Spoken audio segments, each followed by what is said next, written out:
Excellent. So yes, I am with the Nature Conservancy, and this is a really quick talk. I don't want to be between this and the Kaggle Masters panel.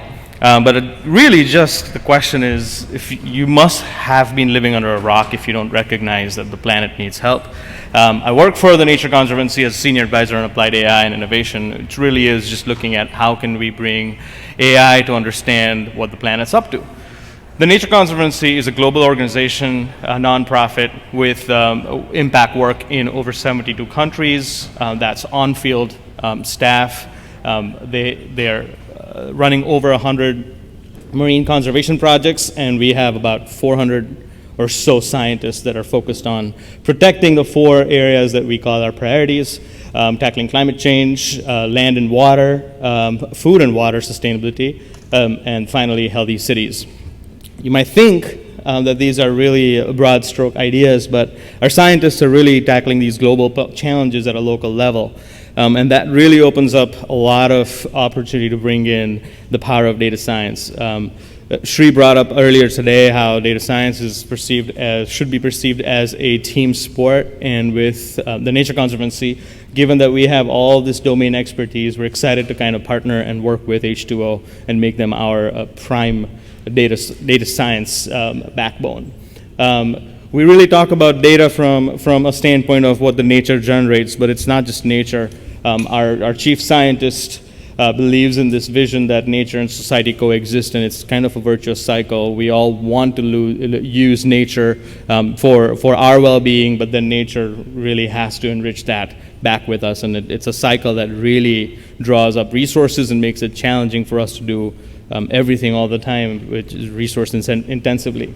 Which means there's room for us to really go and start looking at data that the planet generates. We're looking at data like satellite imagery, which is captured from different types of satellites and different brands of satellites that capture a lot of different types of data, which is sometimes population data, which is sometimes weather-related data.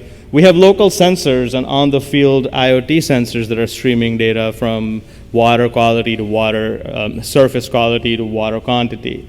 We also have folks that are collecting survey information in places where you can't really go and capture data through digital devices and streams.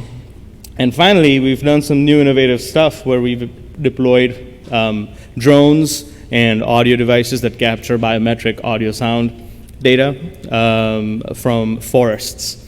When we have all this data and we know that we have science that can label it, we feel like it's really right for some machine learning and AI to come in and start doing some predictions around change, impact, measurement of how things are really going.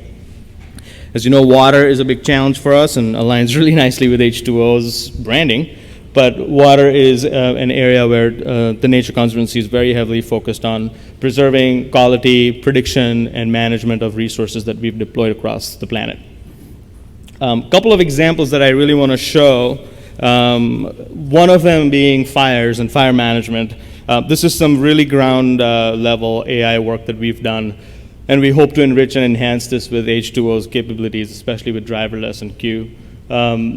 Part of managing fires on the West Coast and in Arizona and Nevada is controlled burning. And traditionally, the way that's been handled is people will go and mark trees up with red paint, and then there'll be a crane or a bulldozer that'll come around and look for those red painted trees and then manually chop them off, which is super efficient.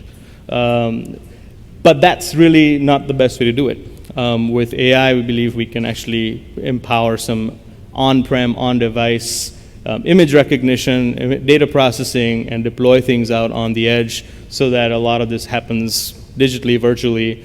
People don't have to go and manually mark trees. You can virtually do that on a tablet from the scientist's desk. Another example is we manage over 100 or so managed properties across the globe, and these have a lot of acreage on them, a lot of changing patterns, changing conditions. In order to monitor if we're actually doing the right kind of work, we almost need like a health app for the planet, really capture how the planet's changing.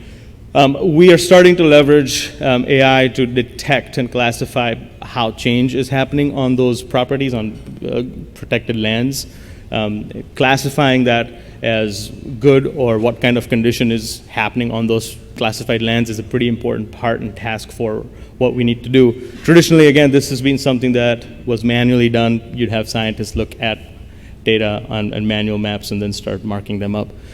With H2O's help and with what we can do by leveraging driverless, we don't have to onboard the resources, the data science teams to really help us do this.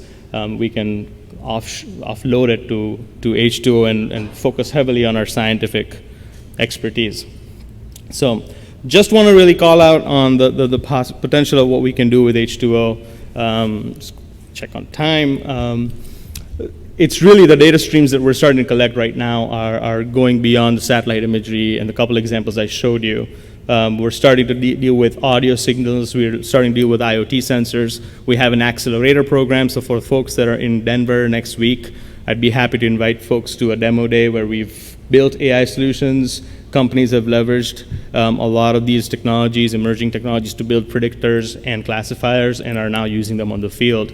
It's just the beginning. We're really excited about leveraging H2O for our AI backbone and explore more and more ideas and hope to present more stories at future H2O Worlds. Thank you.